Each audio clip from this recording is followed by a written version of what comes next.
Hey everybody, welcome back to Multi-Dimensional Geek. I'm Dan. Got my buddy here, Ricky. Hey. And we've got 6 more movies to review today. So let's get to it.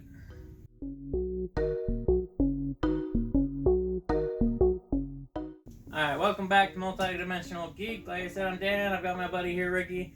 And we like to go to movies. We're big geeks about movies. Oh yeah. And we thought we'd make a couple videos to just discuss what we've seen this summer. And the next movie on our list is Rocketman, a fantastical journey through the life of Elton John. Yeah, I very much enjoyed the movie. It is not the same as Bohemian Rhapsody. It's a musical. It's a musical journey. And I think that the guy that played Elton John did a really good job. I'm forgetting his name too, man. He played Eggsy on the Kingsman movies. Yeah, but a hell of a job. He sung his own songs too, I heard.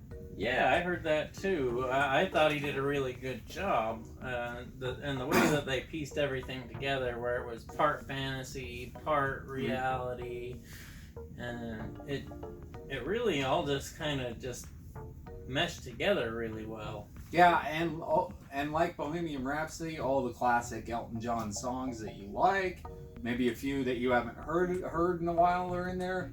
Well, yeah, hell of a job. I gave that one. That one I'm gonna probably buy when it comes out. So 4 stars. I give that one a 4 star as well. Yeah, originally I was on the fence, but I gotta say that I really liked this movie. And there was a lot of toe tapping going on with that one. Yes, yeah. It was. Wanted to sing along with it too. Yes, it was very good. Next up, we have Godzilla, King of the Monsters. Now, that one, I've liked the Godzilla fighting stuff, but I just thought there was a little too much talking, Dan. I agree with you. The parts where it's all just people talking back and forth are okay. I mean, it's basically just to kind of lead a plot to keep you interested. But the best parts of the movie are the monsters fighting monsters. Yeah, and one thing, and I'm not usually this harsh about a movie, but I didn't like how one of the villains, they had a last second redemption moment, and I thought, no, you don't deserve a redemption. No. Like you were a bad person the whole movie, and the last 5 minutes we're supposed to care about you. Yeah, that was kind of a letdown at the end. Yeah, but I am excited. If you have heard, they're gonna do another one, which it's Godzilla versus King Kong. So I'm excited about that. Who doesn't love a big ape versus a big lizard? And on a side note, it is kind of a sequel to the last Godzilla movie that came out a couple. Okay, I wasn't sure on that. So. Yep, I really liked it for what it was. I think I'd give it a 2.5. Yeah, I'm at 2.5 too. The story and the not Godzilla stuff are okay, but when the monsters fight and he fights, it's cool. Yeah, if you turn off your brain and just enjoy it as just a summer flick, that's kind of what it is, a popcorn movie, then I think you'll enjoy it. Next on our list is The Secret Life of Pets 2. I really liked the first one. I think we saw the first one at a drive-in. Yes, I think with Kubo and the 2 strings. Yeah. I think you're referenced the last time in the last movie. But yeah, I liked it a lot.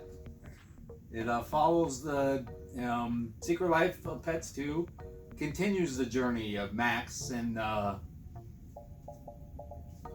I can't remember the other one's name either. Yeah, the other dog. I can't remember the other dog's name, but their journey, and they go out to a farm where Katie and her new her boyfriend, husband. That's right. Yeah, Katie and her new husband, and they go out to the farm. Duke was his name. Yeah. So then Another thing I like about it. Well, go ahead, Dan. Go ahead. I was gonna say I like how they split it up because there was kind of 3 side stories. Yes, you took the words right out of my mouth because there was a side story with Snowball. Snowball. And, I love Snowball.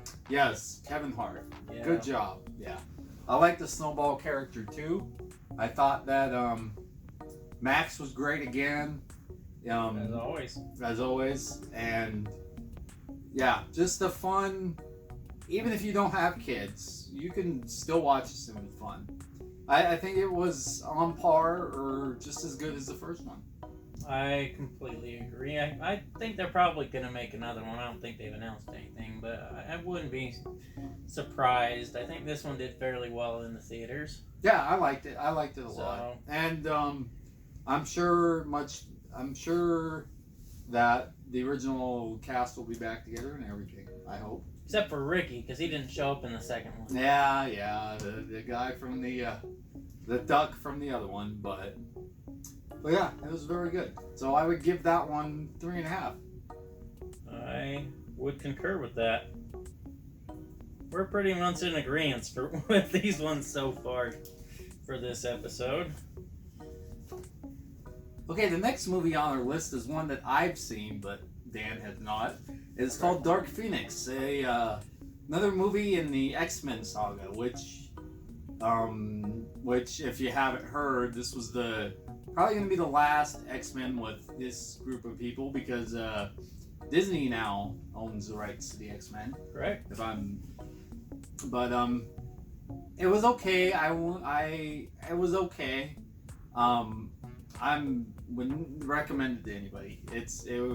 It was okay for what it was, but I just there's something about it that was missing. Whether some of the actors just I don't think they gave their best performances ever. But I mean, everyone did good, but I thought some of the stuff could have been a little bit better. I heard they made a last minute change to the ending. I guess it ends on a train.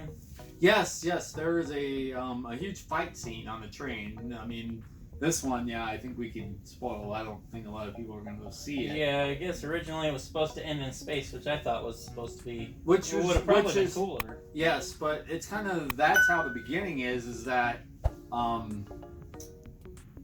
Jean Grey and the group, they're out in space, and she somehow ends up outside of the capsule, and she absorbs some energy that makes her the Dark Phoenix.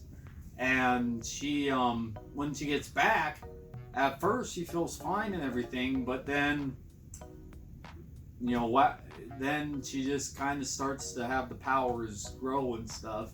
But, I gotta say they tried their best with what it was, but I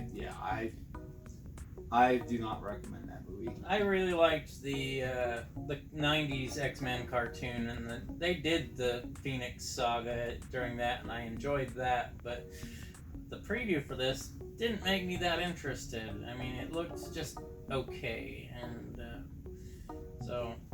Plus, the reason I didn't see it is he went with his brother-in-law, and it was kind of a last-minute thing, so yeah, they let me know 5 minutes before the movie was supposed to start, and I was kind of in the middle of something.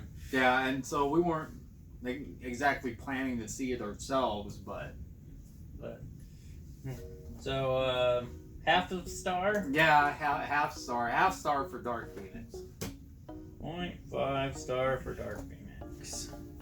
The next movie on our list is the revival of the Men in Black series, Men in Black International. It's got Thor and his co-star from the Thor Ragnarok. Tessa Thompson.